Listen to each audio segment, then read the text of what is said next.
হলো সরকারের কাছে আমরা জানতে চাই আপনারা কাদিয়ানীদেরকে কাফের মানেন কিনা। আপনারা যদি কাদিয়ানীদেরকে কাফের না মানেন আপনারাও কাফের। বাংলাদেশে যারা কাদিয়ানীদেরকে কাফের মানবে না তারাও কাফের।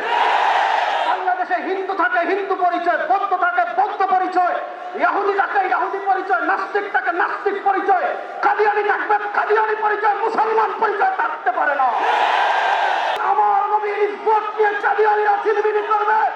নবীর এক উম্মত বাংলাদেশে জীবিত থাকতে কাদিয়ানীদেরকে মুসলমান পরিচয় কোনো ইস্তেমা করতে দেওয়া হবে না। মুসলিম পরিচয় কাদিয়ানীদের কোনো উপস্থাপন, কোনো সম্পদ, কোনো মসজিদ আমাদের বৃহত্তর সিলেটে থাকতে পারে না। আজকের এই কাদিয়ানীদেরকে রাষ্ট্রীয়ভাবে অমুসলিম ঘোষণার দাবিতে আয়োজিত এই বিশাল জনসমুদ্রের প্রথম যে কথা, সরকারের কাছে আমরা যে দাবি করছি এর অর্থ এইটা নয় যে সরকার ঘোষণা করলে কাফের, না করলে না। সরকার ঘোষণা করলেও কাফের, সরকার ঘোষণা না করলেও কাদিয়ানীরা কাফের। আমাদের দাবি হলো সরকারের কাছে আমরা জানতে চাই আপনারা কাদিয়ানীদেরকে কাফের মানেন কিনা। আপনারা যদি কাদিয়ানীদেরকে কাফের না মানেন আপনারাও কাফের। বাংলাদেশে যারা কাদিয়ানীদেরকে কাফের মানবে না তারাও কাফের। বাংলাদেশে হিন্দু থাকে হিন্দু পরিচয়, বৌদ্ধ থাকে বৌদ্ধ পরিচয়, ইহুদি থাকে ইহুদি পরিচয়, নাস্তিক থাকে নাস্তিক পরিচয়, কাদিয়ানী থাকবে কাদিয়ানী পরিচয়, মুসলমান পরিচয় থাকতে পারে না। কোন বাপের ইজ্জত নিয়ে কেউ যদি দালালি করে বাপের সুসন্তান সেটা সহ্য করতে পারে না। কোন বাপের ইজ্জতের উপর আঘাত করলে বাপের সন্তানের সুসন্তানের আকল ঠিক থাকে না।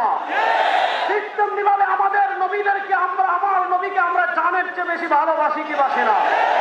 এই যুবকরা হাত তুলে বলো, আমাদের নবীকে আমাদের জানের থেকে বেশি ভালোবাসি কি বাসি না?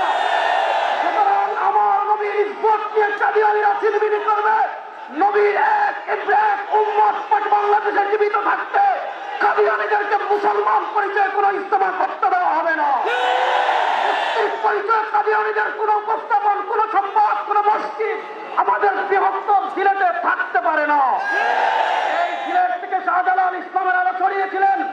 আমাদের আকাবিররা এই সিলেট থেকে কাদিয়ানীদেরকে রাষ্ট্রীয়ভাবে মুসলিম ঘোষণার যে আন্দোলনের সূচনা করেছেন, সেই আন্দোলনের শেষ পর্যন্ত আমরা থাকবো তো ইনশাআল্লাহ। এই আন্দোলনের শেষ পর্যন্ত থাকবো তো ইনশাআল্লাহ। আল্লাহ আমাদের সবাইকে কবুল করুন। আসসালামু আলাইকুম।